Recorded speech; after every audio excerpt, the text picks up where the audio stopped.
sa kanyang panahon. Paano nga ba magiging matatag sa gitna ng dumarating na mga pagsubok sa buhay? Mga kaibigan, narito po ang naging karanasan ni Esther sa ating dulang sa kanyang panahon.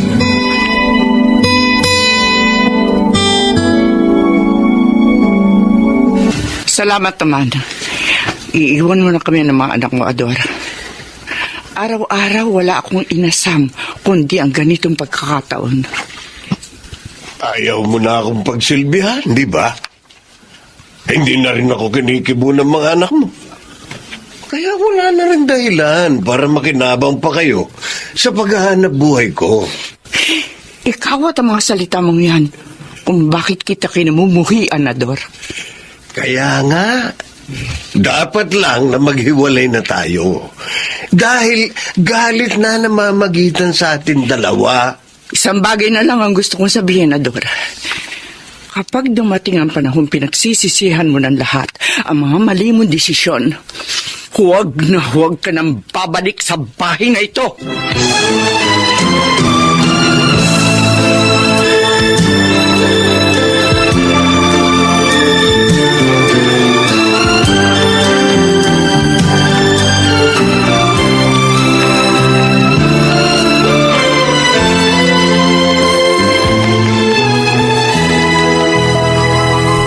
Pagbukas ko nitong pwesto ng Tianggi kanina, nakita ko si Ador na sumakay ng tricycle papaalis.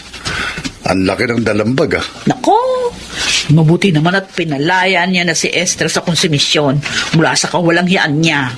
Parang ganun lang kadali sa kanya na talikuran ng kanyang mag-iina. May nabuntis nga kasing menor de edad. Malapit sa pabrika ng mga yero na pinapasukan niya. Pinagbabantaan siya ng pamilyang papatayin kung hindi niya pakikisamahan yung batang babae. Akala yata ng mga partido napakalaki ng sinasahod doon ng hudas.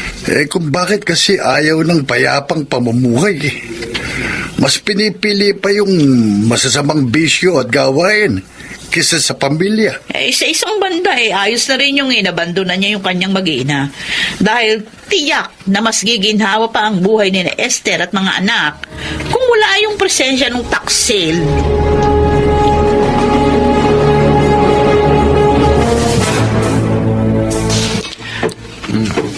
Maraming mababago sa sitwasyon natin ngayon. Maaaring 2 beses na labang tayong kakain. O baka nga 1 beses na labang sa isang araw. Naunawaan po namin ang kalagayan natin, Nay. Kailangan din natin magtipid sa kuryente. Kaya ibebenta na natin yung refrigerator. At iba pa natin mga gamit na di kuryente. Nay, magpapa-enroll pa po ba ako sa darating na semester? Oo naman. Graduating ka na ngayong taon na ito sa Hospitality Management. Kaya agapan mo ang unang araw ng enrollment. Mahirap na mahuli sa palistahan. Lalo na, nasa public college ka. Ako po, Nay. Sana hindi po ako mahinto sa pag-aaral. Graduating na po ako ng senior high school. Gustong-gusto ko rin pong mag-college gaya ni Kuya. Walang hihinto sa inyo sa pag-aaral. Pinapangako ko yan sa inyo. Kahit pa anong hirap ang danasin natin, hindi ko isasakripisyo ang inyong edukasyon.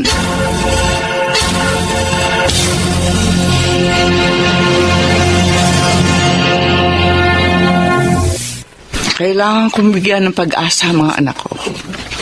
Kahit wala akong pinangahawakang mapagkukunan ng itutusto sa kanilang mga pag-aaral, Simona. Kailangan kong gawin yun upang hindi sila panghinaan ng loob sa sitwasyon namin ngayon. Hindi natutulog ang Diyos, Esther. Siguro lang, dagdagan mo pa ang iyong mga panalangin at gampanan mong mabuti ang iyong mga tungkulin para matanggap ang kanyang mga pagpapala. Maganda ang iyong mga hangarin para sa iyong mga anak. Kaya makatitiyak kang diringgin at tutulungan kanya sa tuwina.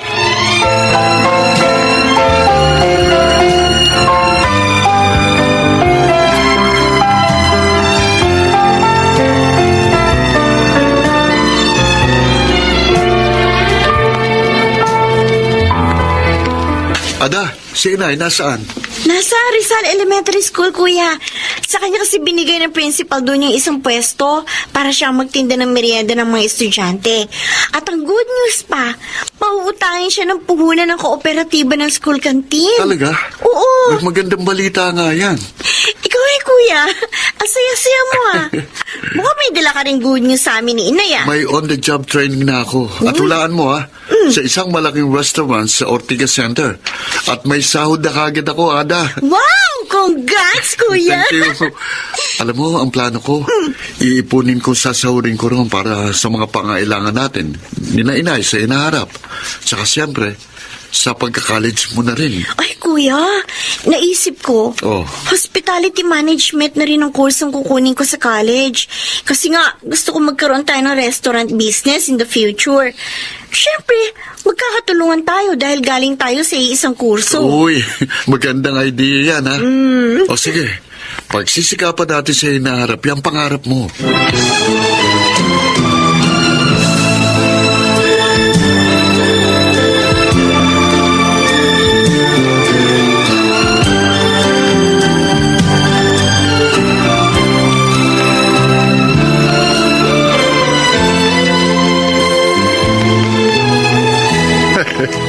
Nakatutuwang malaman na sunod-sunod ang mga swerteng dumarating sa mag-iinang Esther. Ano, Simon? Oo. Kahit papano maginhawa ang buhay nila ngayon. Wag naman sanang biglang sumulpot si Ador. Tiyak, magugulo na naman ang mga buhay nila. Ay nako, Doming. Huwag mo nga mabanggit-banggit ang pangalan ng Judas na yun. Baka marinig ka ng masasamang espiritu. Magkatotoo pa yung sinasabi mo.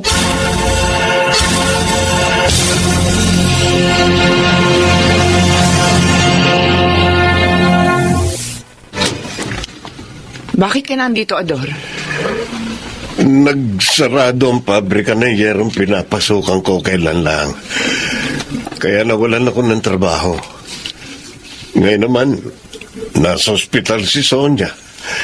Masela ng panganganak niya at nasa panganib ang buhay ng sanggol na dinadala niya. Bakit ako ang ginugulo mo sa mga dinaranas nyo ng babae mo? Yung puot ng sumpa mo sa amin ni Sonia, Esther, bawiin mo na. Huwag mo ring idamay ang magiging anak namin. Wala akong kinalaman sa mga sinasabi mo. Kung kailangang lumuhod ako sa harapan mo, gagawin ko. Nakikiusap ako sa iyo. Parang awa mo na, bawiin mo na ang sumpa. Bawiin mo na. Ador, kahit kailan, hindi ako nag-isip para sa iksasama nyo ng babae mo. Kung ano man ang dinaranas nyo ngayon, kayo pa rin ang babae mo ang ugat at ang pinaninindigan nyong kasalanan.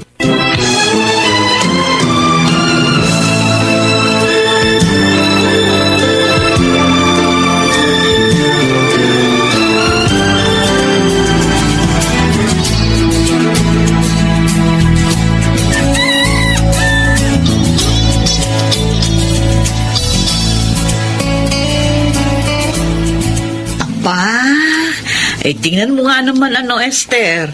Kay bilis ng panahon. Ngayon na ipagawa na ng mga anak mo ang bahay ninyo. At 4 na palapag pa, ha? At kasalukuyan din ginagawa yung pwesto ng pagtatayuan nilang restaurant, Simona. Aba, talaga? Oo. Yon ang isa sa mga pangarap nila magkapatid. Ang magkaroon ng isang negosyong pampamilya na pagtutulungan nilang palaguin. Ako, naiiyak talaga ako sa tuwa. Sa tagumpay ninyong mag-iina. Masayang-masaya kami ni Domeng para sa inyo.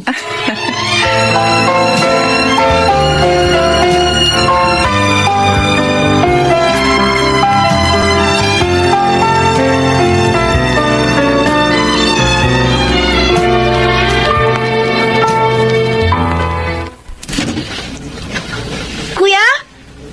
Kuya, tingnan mo. May lalaki nakahadusay sa harap ng gate natin. Tingnan nga. Oh, Oo nga, no. Teka, titingnan ko. Baka nangangailangan siya ng tulong o baka nagugutom. Mabigyan man lang natin siya ng pagkain.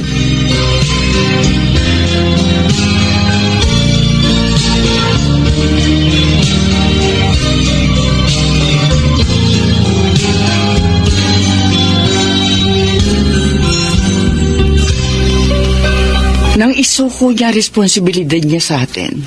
Tinanggap ko yun. Nirespeto. Tinapat na kami ng doktor mula sa pinagdala naming ospital sa kanya na nasa fatal stage ng kanyang liver cirrhosis. Hindi na niya kakayanin kahit pa ng liver transplant. Sabi pa rin ng doktor, Nay. Mahaba na po ang isang buong mabubuhay pa si Itay.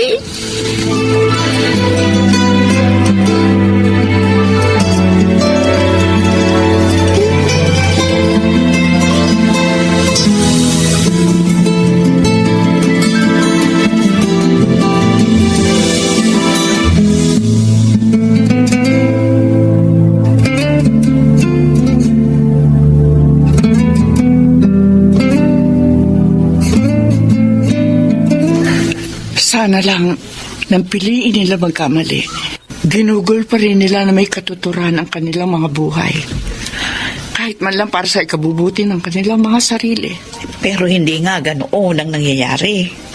Lalo na kapag wala na yung mga salaping nag-uugnay sa pagitan ng isang maling relasyon, Esther. Mapalad pa rin si Ador. Dahil ibinigay niyo sa kanya ang inyong pagpapatawad sa mga huling sandali ng kanyang buhay. Magiging mapayapa na rin ang kanyang kaluluwa saan man siya naroroon. Hindi lang naman sa pagkamatay niya natatapos ang dalangin namin ng mga bata para sa kanyang kabutihan. Kahit wala na siya, hanggat nabubuhay kami, makakamit niya ang aming mga panalangin.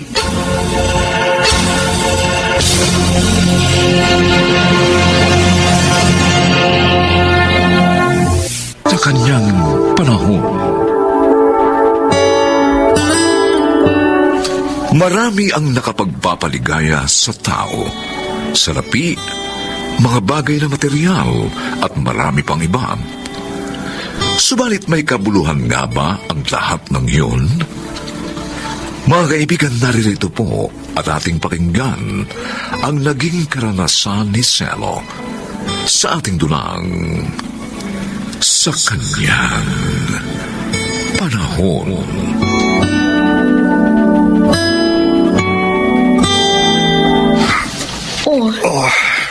Ba't bumangon ka na, Selo? Hindi ka pa ganong nakakatulog, ah. Nakatulog na rin ako. 2 oras nga lang. Pero pwede na yon. Kaya ko nang mamasada ng jeep. Napuyat ka dahil sa pagsama mo kay Intoy sa ospital. Dahil nga nanganak yung asawa niya. Huwag mo nang alalahanin yon. Kaya ko ang sarili ko. Sige na, kumain na tayo. Para maihatid na kita doon sa eskwelahang pinagtuturuan mo.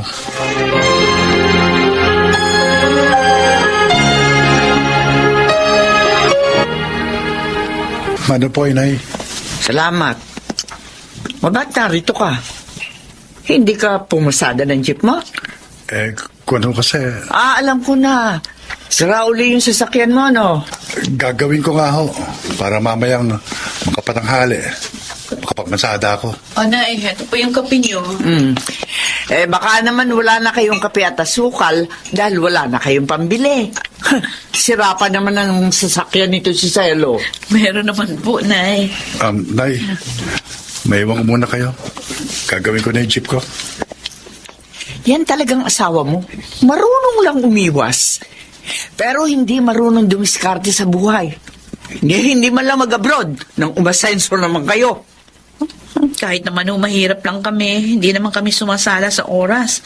At nakakapag-aral ng maayos yung 2 naming anak. Ang gusto ko, guminhawa naman kayo.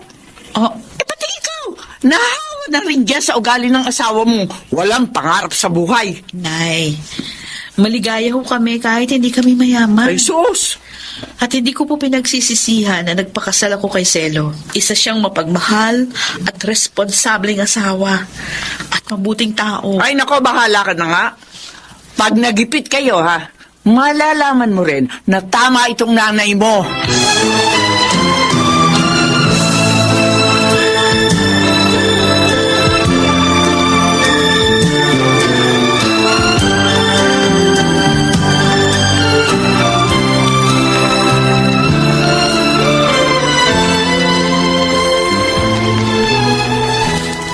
Ang hina ng pasada ngayon, no? Marincero? Oo nga, Nato. Kailangan ko pa naman kumita ngayon dahil sira yung jeep ko kahapon. Buti nga ikaw, sa yung jeep na yung nilalabas mo. Ako, nakikiboundary lang eh. Ilang nga lang. Alam ko na. Alam ko na kung bakit kailangan kumita ka. Dahil malapit na ang birthday mo. Magpapakain ka na sa amin. May libre sakay ka pang bibigay naman sa mga pasahero mo. Oo. At sa makalawa na ang birthday ko. O, iti, huwag mo munang gawin yung libre sakay. Nato, binata pa ako, ginagawa ko na yun. Hindi magiging masaya ang birthday ko kapag hindi ko ginawa yun. No? Oo, totoo yun. Hindi magiging kompleto ang kaarawan ko kapag hindi ko ginawa yun. Eh, minsan mo lang naman hindi gagawin. Tsaka, kailangan mo nga ng pere. Bahala na. May awa ang Diyos. Mairaraos ko rin yun. Basta itutuloy ko pa rin ang nakagawian ko na.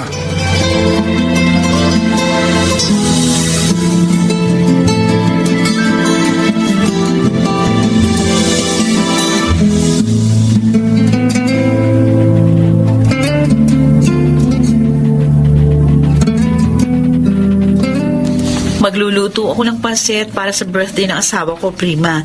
Okay na sa kanya yun. Simple lang naman namin ipagdidiwang ang kanyang birthday. Pati yung birthday ko. Basta ang importante sa amin, magkakasama pa rin kami at walang sakit. Sa bagay, tama ka. Aanhin mo nga naman ang engrandeng party kung wasak naman ang pamilya mo. O kaya, may malubhang sakit ang pamilya mo. Tama. At ang pinakatampok na party ng birthday namin ay yung pagpapasalamat sa Diyos. Nakakabilib talaga kayong mag-asawa. Salamat. Ay, bakit ka nga pala napasyal? Ay, sasabihin ko lang sa'yo na napagkasunduan namin ng asawa ko na magbigay ng cake kay Selo. Ha? Pasasalamat namin ito sa mga pagtulong niya sa amin. Noong kailangan dalhin sa ospital ang asawa ko at sira yung sasakyan namin, agad na ipinahiram sa amin ni Selo ang jeep nyo. At ipinagmaneho pa kami. Hindi namin makakalimutan yun.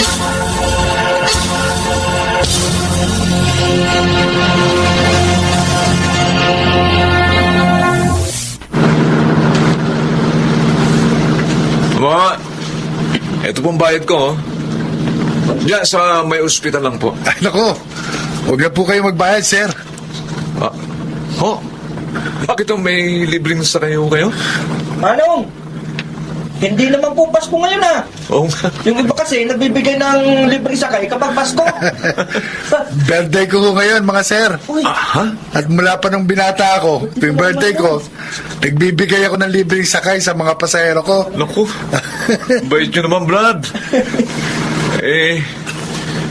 Nagagawa nyo pang magbahagi ng tulong sa kapwa kahit mahirap ang trabaho nyo. Happy birthday, ho! Oh, salamat po. Anong kakabilib naman po kayo? Happy birthday po. Maraming salamat po. Oh, napakasaya ko.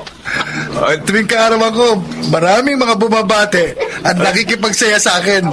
Happy birthday, ho! Oh, thank you, thank you. Ilagpas nyo na ako sa ospital.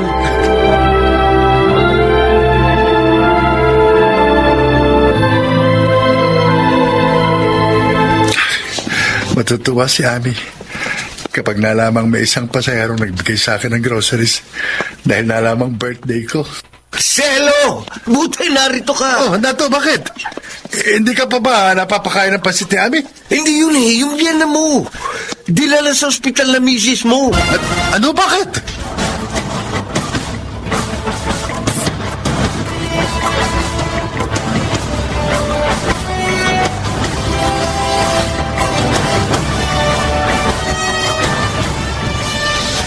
Salo! Salamat na rito ka na. Ami, kumusta na si inay? Sabi ng doktor, mabuti na lang daw nadala siya agad dito sa ospital. Ano na kalagayan niya ngayon? Inooperahan na siya ngayon sa appendix. Oh, salamat naman. Kaya lang, problema natin ang malaking babayaran dito. Wala tayong pera. Pati si Inay walang pera. Huwag ka na umiyak. Gagawa ko ng paraan. Kahit mangutang ako, gagawin ko. hindi natin pababayaan si inay. Salamat, Selo. Kahit hindi magandang pakikitungo sa inang nanay ko, hindi ka galit sa kanya. Kilala mo ko, Ami. Hindi ako marunong magtanim ng galit. Isa pa, nanay mo yun. Dahil sa kanya, kaya kita nakilala. Walang dahilan para magtanim ako ng galit sa kanya.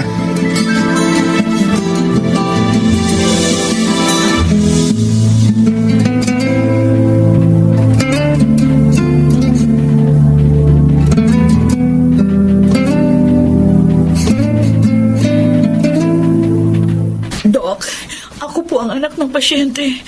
Siya naman po ang asawa ko, si Selo. Okay. Oh, kumusta po, Mang Selo? Natutuwa akong makita kayo uli. Nagkita na tayo? Oo. Ako po si Dr. Roger. Isa ho doon sa mga nabigyan nyo ng libreng sakay. Noong nakaraang birthday nyo. Natatandaan niyo po. Ha? Eh, Biyanan nyo pala si Aling Juana. Oo. Dito pala kayo nagtatrabaho. Ay, matagal na po. Nalaman ko ho na may problema kayo. Opo. Tungkol sa mga bayarin dito ni Aling Juana. Oo, Dr. Roger. Naghahanap nga ho ako ng mahihiraman ng pera. Naku, wag na kayong mamroblema ho. Inilapit ko na ang kaso nyo sa social services ng ospital. Tutulungan namin ho kayo. Ay, Kaya wala na kayong babayaran. ay, maraming salamat po, Dr. Roger. Wala yun, wala. Hulog kayo ng langit sa amin. Hulog din po ng langit ang asawa nyo sa inyo. Ay, Dahil kahit jeepney driver lang siya, may nagagawa niyang makabuluhan ang kanyang buhay sa pamamagitan po ng pagtulong at pagpapasaya sa kanyang kapwa. At alam niyo, yun ho ang nagawa niya sa akin nung una naming pagkikita. ikaw. Dr. Roger. Kaya naman ho ngayon, ako naman ho ang tutulong at magpapasaya sa inyo, Mang Selo.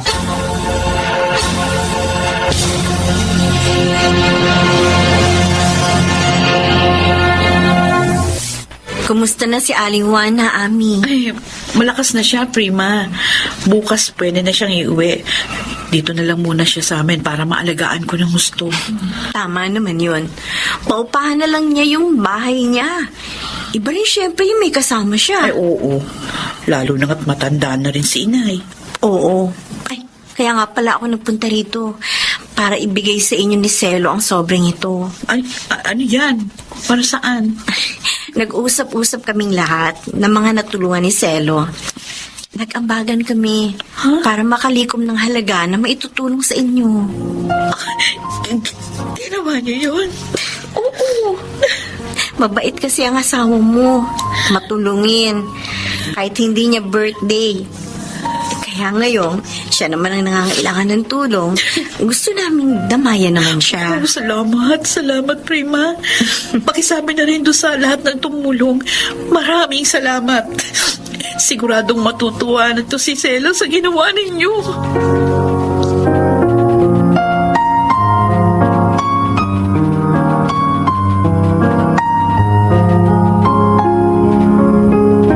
Naku, mahal. Tamang-tama ang dating mo. Pinagluto ka ni inay ng paborito mong ginataang alimango. Ha? Oo. Pakiulit mo nga, Ami. At, Baka kasi nagkamali lang ako ng dinig. hindi, tama yung narinig mo. Talagang si inay ang nagluto ng paborito mong ulam. Ha? Sasalamat ko yan sa iyo, Manugang, dahil sa tulong mo sa akin. Ho? Si inay, wala ho yun. Tama lang naman na tulungan ko kayo. Dahil nanay kayo ng asawa ko.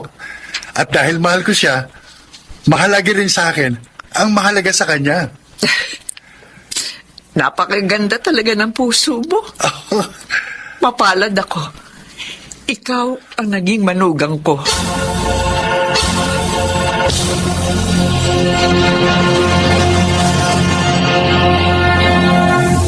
Sa kanyang panahon,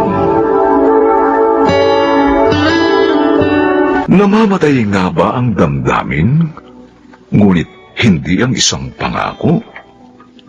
Mga kaibigan, narito't ating pakinggan ang naging karanasan ni Ditas sa ating dulang sa kanyang panahon.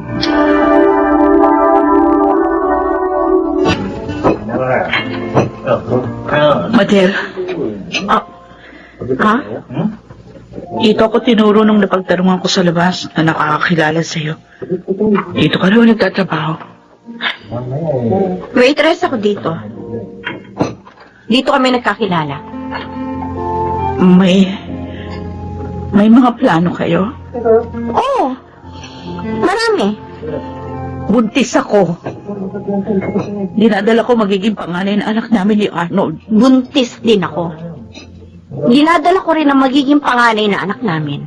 Kaya kung hihilingin mong hiwalayan ko ang asawa mo, hindi ko gagawin yun. Ipaglalaban kong karapatan ng batang isisilang ko sa pangalan ng kanyang ama.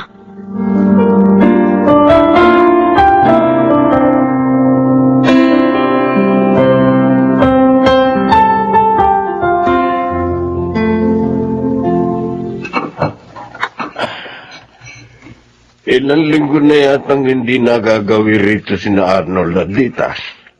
Celia. Dati kapag galing sila sa pagsisimba, sumasaglit sila rito. Baka nga kasi abala sa bagong negosyo niyang meat delivery si Arnold. Yun muna naisip niyang pasamantalang pagkakakitaan na magsara ang tindahan niya ng cleaning products dahil sa pandemya. Marami talagang pinabagsak na negosyo ang pandemya. Sana lang makabalik siya sa pagninegosyo kapag maayos na ang ekonomiya. Mabuti na nga lang, matatag ang profesyon ni Ditas. Nakapagturo pa rin siya sa online kahit na mayroong pandemya. Pero hindi sila po pwedeng mawala ng trabaho. Lalo na nga, nagdadalang tao na manugang natin. Ha? Talaga? Buntis na si Ditas? Magkakaapo na tayo, Celia. Oo, Jaime. At excited na ako sa magiging apo natin. Aba, kapag isinilang na siya ni Ditas, hindi maaaring hindi nila ipahiram sa atin ang ating apo. O kaya naman, dahil pareho silang abala sa trabaho, walang problema. Kahit tayo na mag-alaga sa bata.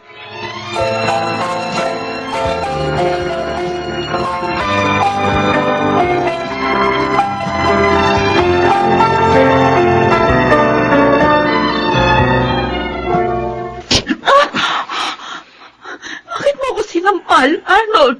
Wala akong ginagawang masama sa iyo. Hindi ka dapat sumugod sa resto bar. Hindi mo na ako binigyan ng respeto sa mga taong nakakakilala sa akin doon. At ako, binigyan mo ba ako ng respeto nang buntisin mo ang model na yon? Sumagot ka! Sige. Total alam mo na ang lahat. Oo, inaamin ko. Nadisgrasya ko nga si Madel. Kaya hindi ko siya pwedeng iwan dahil sinira ko ang buhay niya. Nakukonsensya ako. Pero sa ginawa mo sa akin, hindi ka nakukonsensya. Wala lang sa'yo. Nasinaktan mo ang loob ko. At sa halip kami na magiging anak mo ang iiwan mo kaysa sa babaeng yun. Ditas, ikaw ang asawa ko. Kaya hindi kita iiwan. Isisira mo pa rin yung anak natin na nasa tabi mo ako. Basta tanggapin mo lang ang sitwasyon. Unawain mo lang ako. Hindi! Maling maging bahagi ako ng iyong pagkakasala. Dahil ang mali, habang inuunawa, hindi ito na itutuwid.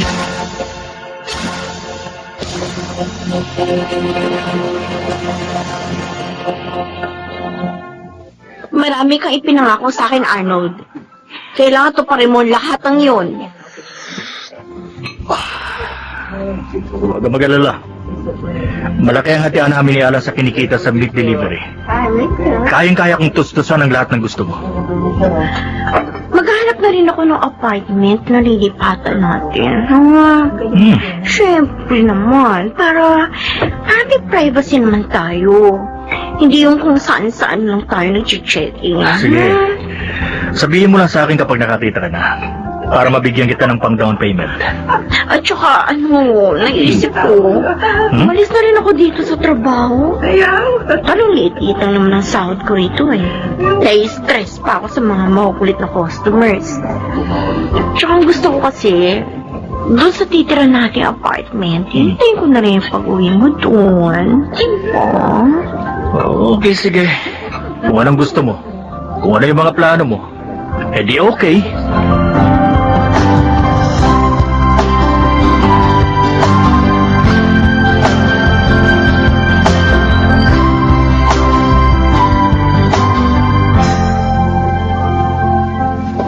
Naiisip ko kasi, Jaime, baka nga nahihirapan ng kumilos si Dita dahil sa kanya pinagbubuntis. Kaya hindi na sila makadalaw sa atin. Mabuti pa siguro tayo nang dumalaw sa kanila, Celia. Sige. Parahin mo na yung paparating na tricycle. Ay, Para maaga tayo makarating doon. Naiinip na rin akong makipagbalitaan sa mag-asawa.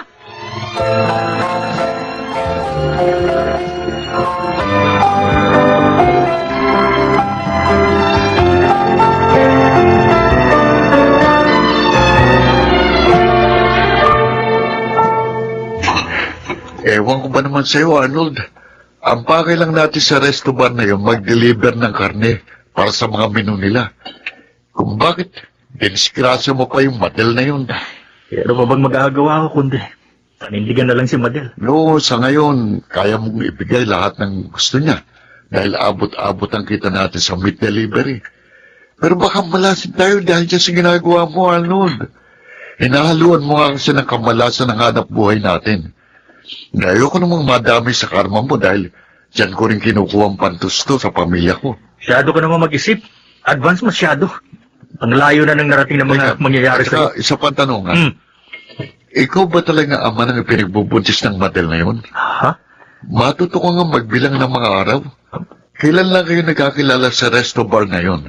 At saka hindi ba napansin? Masyado kang minamadali ng babae yun para ibahin mo siya. Pati nga yung sustentong hinihingi niya sa'yo eh. Nakadetalye pa eh.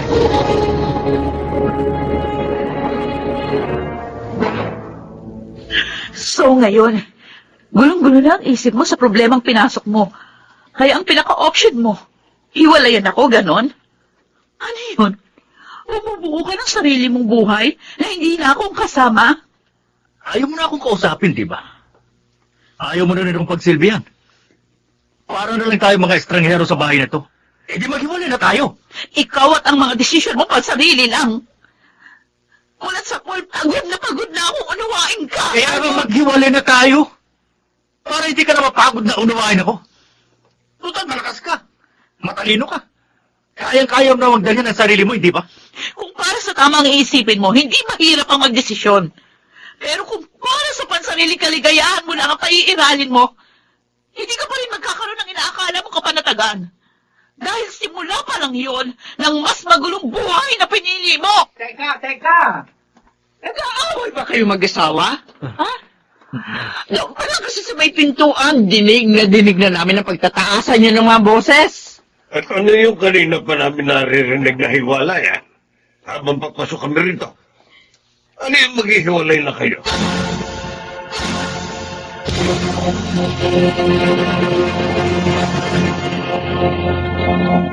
Kung hindi pa kami nagawi rito, hindi namin malalaman ng nanay mo na may problema pala kayo mag-asawa.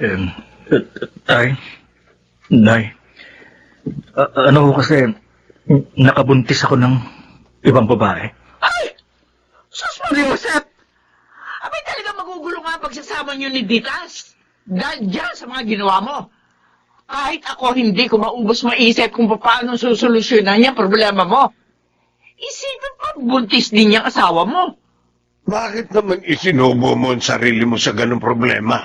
Ha, Arnold? Hindi ba alisala kung hindi mo na-disgrasya yung babae? Ganun pa ba, na-disgrasya mo man siya o hindi? Hindi pa rin tama yung ginawa mong pakikipagrelasyon sa kanya. Dahil may asawa ka ng tao.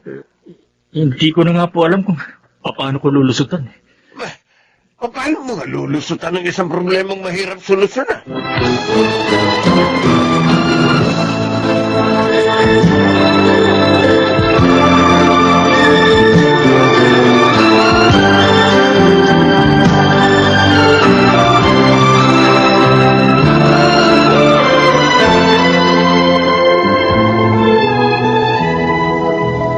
Madel, ano yung narinig kong usapan nyo ng lalaking yon? na asawa mo pala at siyang ama ng ipinagbubuntis mo? Ibig sabihin, nirarakit yun lang si Arnold para sa mga kapritsyo yung mag-asawa? Teka muna, Alan. Ha? Baka naman pwedeng huwag mo nang sabihin kay Arnold yung narinig mo. Pag-usapan na lang natin to. Sira ulo ka ba? Halos magpakamatay na nga si Arnold dahil sa kaiisip kung anong gagawin sa buhay niya. Pagkatapos, gusto mo pa akong idamay sa panulong mo sa kanya? Alan. Iligay mo ito sa tuktok mo, madali. Hindi lahat ng tao katulad ng paraan ng pag-iisip mo.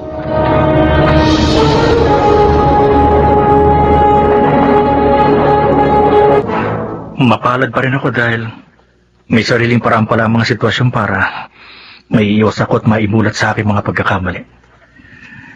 Pero higit sa lahat, mapalad ako dahil sa kabila ng pagiging makasarili ko, paulit-ulit mo pa rin ako napapatawad. May mga pagkakamali rin naman ako.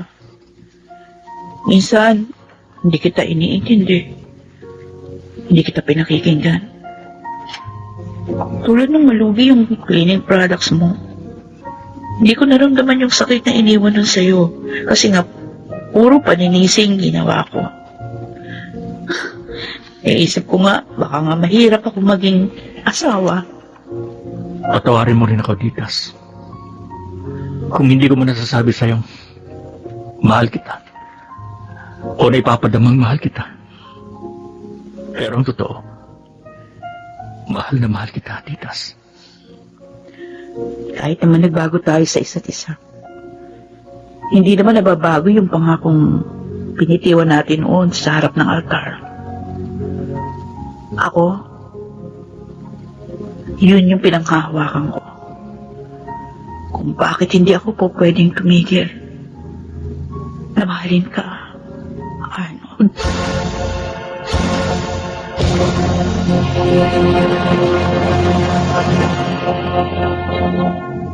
Sa kanyang panahon, hindi madali ang maging isang guro. Sila ang nagiging pangalawang magulang sa paaralan ng mga kabataan. Mga kaibigan, narito po ang naging karanasan ni Vilma sa ating dulang. Sa kanyang panahon.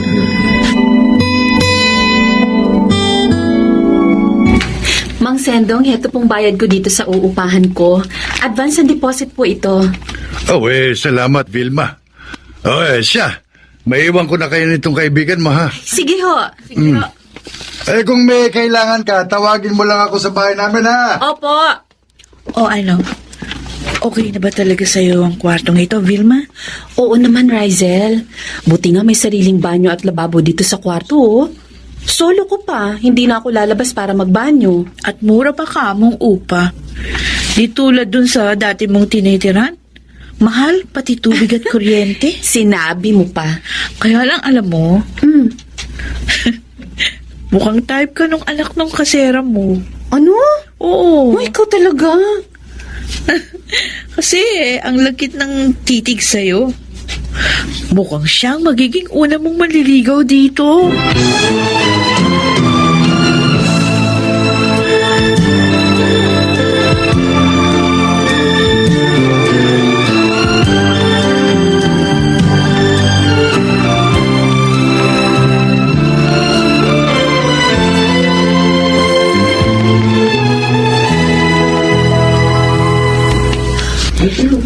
Chinchin, Ay, kayo po pala, Ma'am Sandoval. bakit mamon na naman ang tanghalian mo?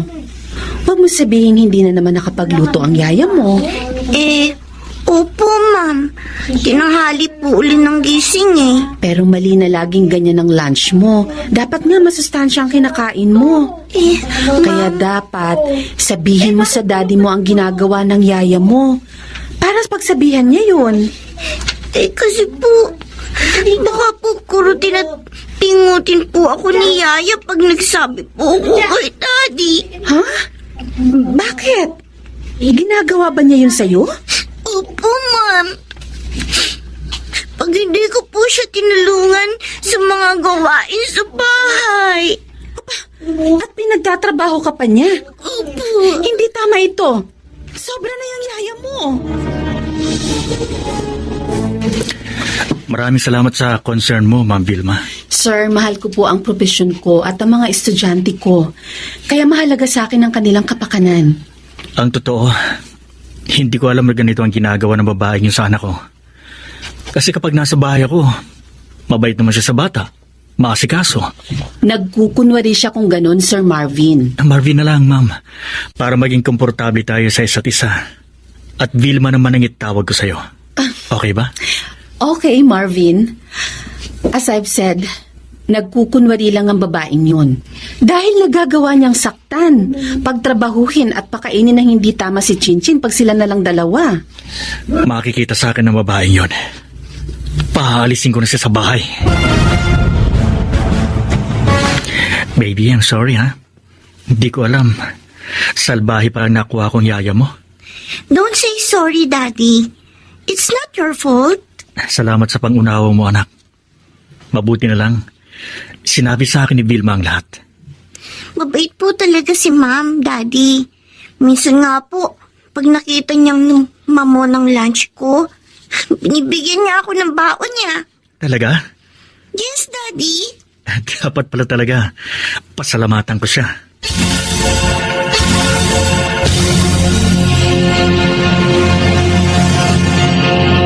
Gwapo pala ng daddy ni Chinchin, Vilma.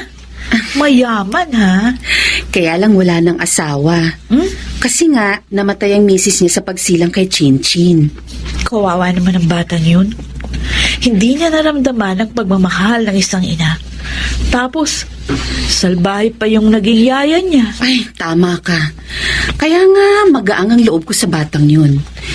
Dahil naaawa ko sa kanya. Bukod pa sa mabait at matalinong bata. Uy! Yung anak nung kasera mo, ayun o. Ha? Mukhang inaabangan ka. Parang lasing. Hi, Vilma. Pauwi na ba kayo? Oo, Primo. Ganon. Sige. Ingat sa paglakad, ha? At saka minsan, dadalawin kita sa bahay mo. Sasamahan kita doon, ha?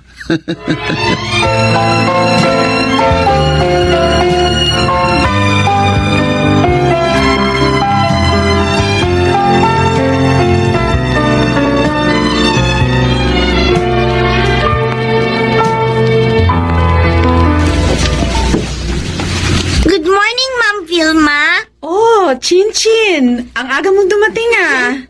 Nihatid po ako ulit ni Daddy. Hi, Vilma. Hi. Kumusta, Marvin? May nakuha ka na bang bagong yaya para dito kay Chinchin? Ayaw na ni Mama na kumuha pa ako eh. Ang sabi niya, siya na lang daw ang titingin sa apo niya. Luluwas na nga siya ngayon eh. Di mas okay. Sure na mapapabuti si Chinchin. Ma'am, meron po ko ibibigay sa inyo yung flowers and chocolates. Galing po kay Daddy. Ha? Paraan ko yung para magpasalamat sa'yo. Dahil sa kabutihan mo sa aking anak.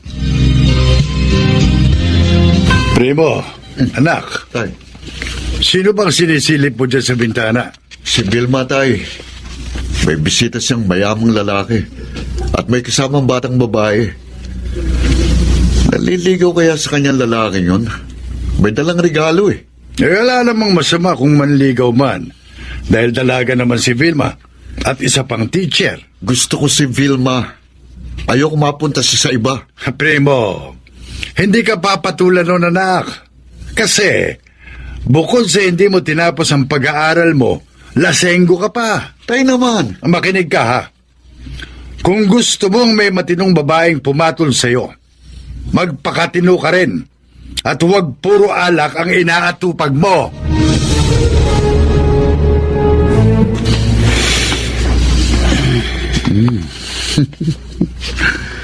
Tulog na tulog ang mahalik ko. Hindi niya alam. Nakapasok na ako dito sa kwarto niya. Magiging akin ka ngayon, Vilma. At kapag pumalag ka, ang bote ng alak na itong ipapalo ko sa'yo. Huh? Bilis mo naman. Primo, Ako nga, Vilma. Oh, di ba sabi ko sa'yo noon, dadalawin kita minsan dito? Narito na ako ngayon. Sasamahan kita.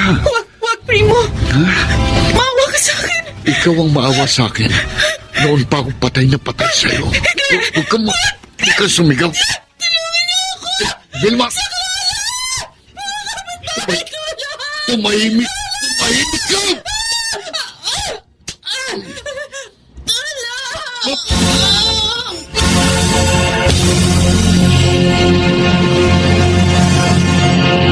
Rysel. Ako nga, Vilma.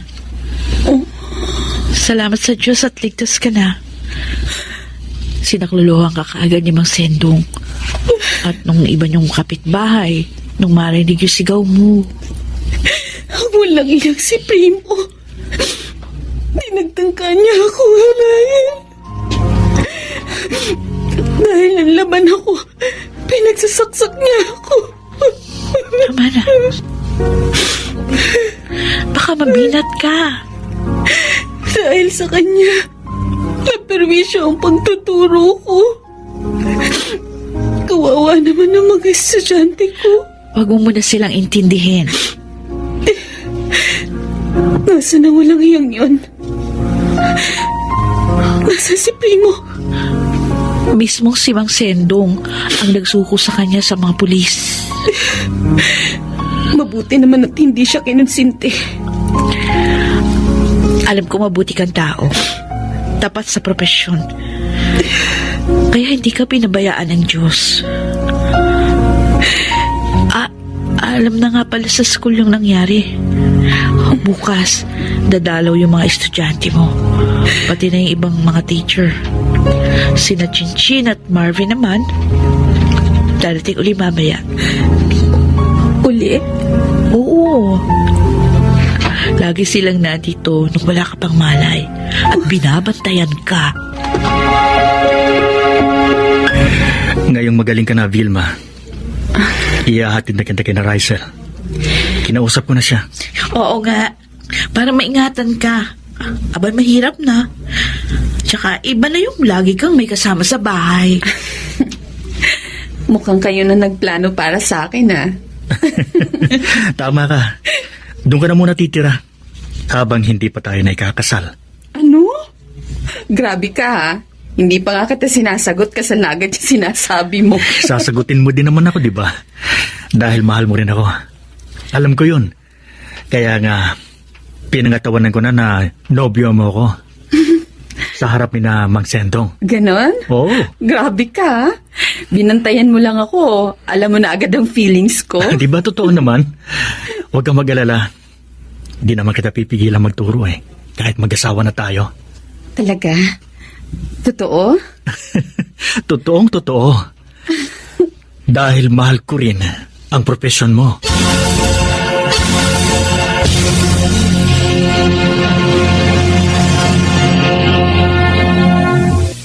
Sa kanyang panahon, ang buhay ay hindi ganap kung wala ang mabubuting kaibigan. Natututuhan natin ang pagiging naroroon natin para sa kanila. Gayon din naman sila para sa atin. Mga kaibigan, narito po ang naging karanasan ni Andy sa ating durang sa kanyang panahon.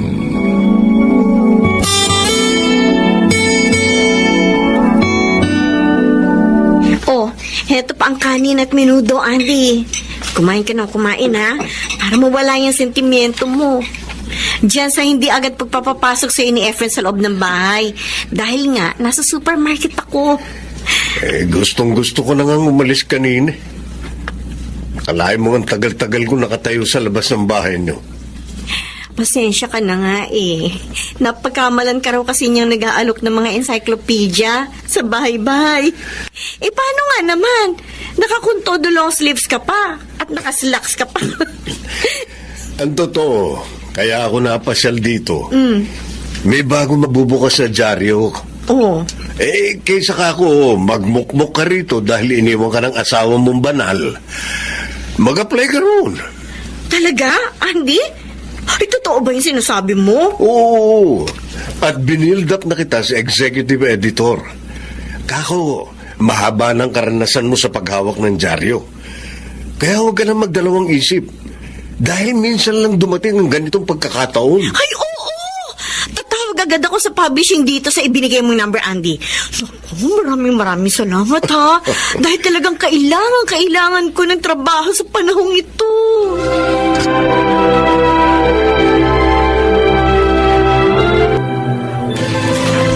Akala ko ba nandito si Andy? Katext ko ah. Ang sabi niya, idiretso ko na rito yung mga pinabili niyang prutas para sa'yo. Sasaglitin daw niya sa Binondo si Bianca. May bubuksan daw kasing bagong dyaryo pag-a-applyin niya doon. Yan ang ikinatutuwa ko dyan sa asawa mo. Basta may bagong oportunidad, hindi maaring hindi niya ibahagi sa mga kaibigan niya. Nangihinayang daw po kasi siya sa potensyal ni Bianca. Marami daw kung pwedeng maging trabaho sa dyaryo. Ay, oo naman. Matalino si Bianca. Minalas lang talaga sa napangasawa. Alam mo ba no isang araw, kasasalubong ko lang sa asawa niya. May kaakbay na naman buntes. Minor de edad pa yata. Si Andy naman hunay. Itong mga huling araw, halos madaling araw na ako umuwi. Eh kasi nga kabuanan mo na. Kaya kayod marino yung asawa mo. Hindi mo ba nakita? Halos lahat na yata ng dyaryo sa Pilipinas, niraketan niya. Kahit anong dyaryo ang buklatin mo, abay naroon yung mga drawing niya.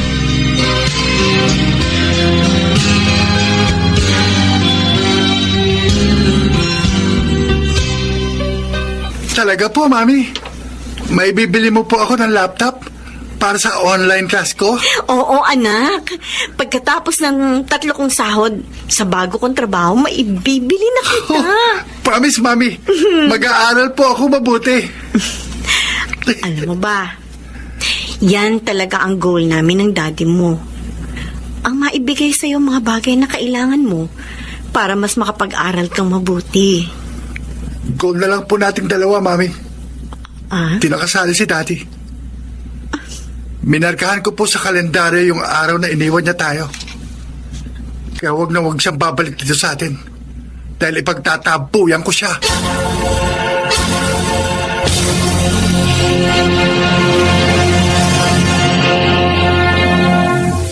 Ano ikaw mo, Hana? Isang linggo nang hindi umuwi si Andy?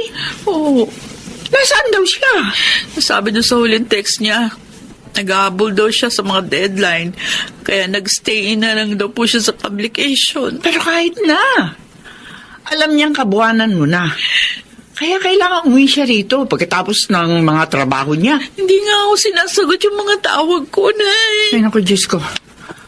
Halin nawa, walang masamang nangyari sa asawa mo, Ana.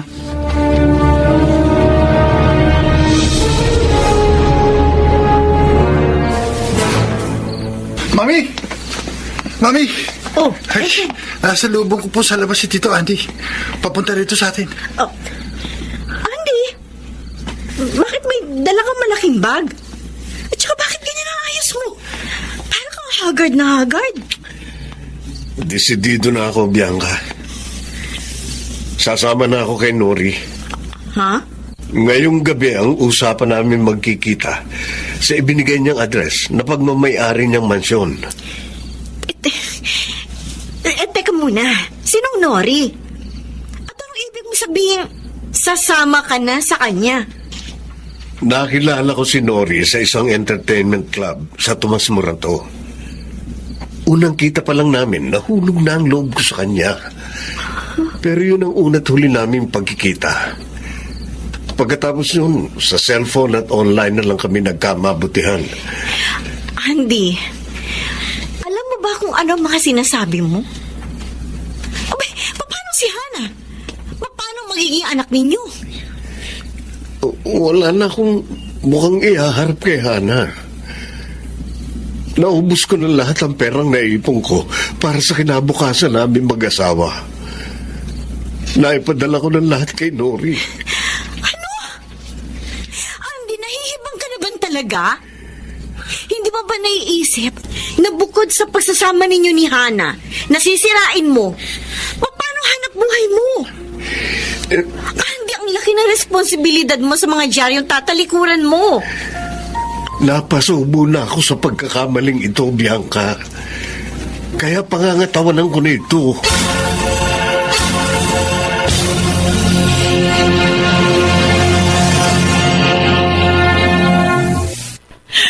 Hana! Hala, bitiwan mong bote ng laso na yan. Parang awa mo na. Makinig ka sa akin. Madadamay pati sanggol na nasa sinapupunan. Yan ang nga gusto kong mangyari, Nay. Mawala na kaming pareho sa mundong ito. Parang dobling hirap ng kalooban ng danasin ni Andy sa ginawa niyang pag-iwan sa amin ng magiging anak niya. Hindi ba naman natin alam kung anong talaga nangyari sa asawa mo? Tumawag si Bianca. Nangako siyang iuwi rito si Andy ano man ang mangyari. Bakit bigla na lang siyang hindi umuwi? Wala naman akong ginawang masama sa kanya. Sinikap ko namang maging mabuting asawa sa pagitan ng pagsasama namin.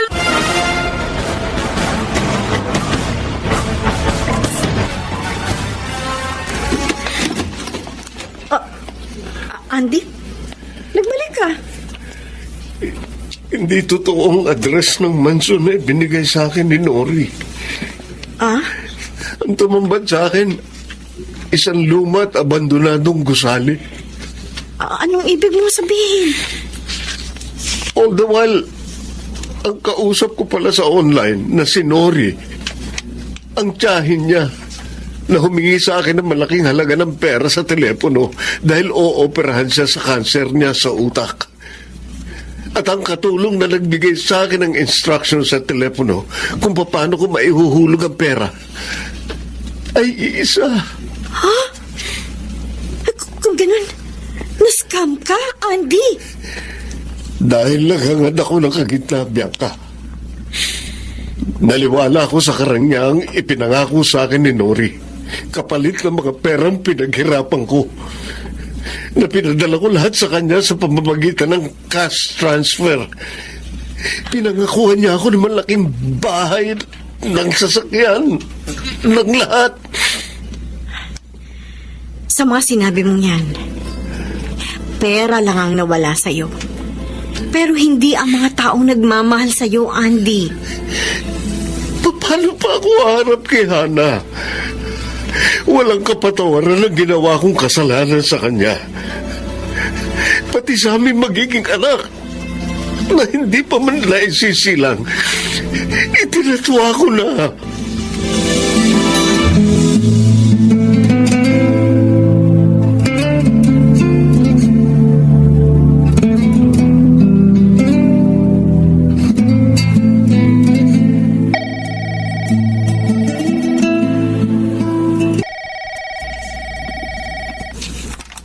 Hello? Oh, sandali ah.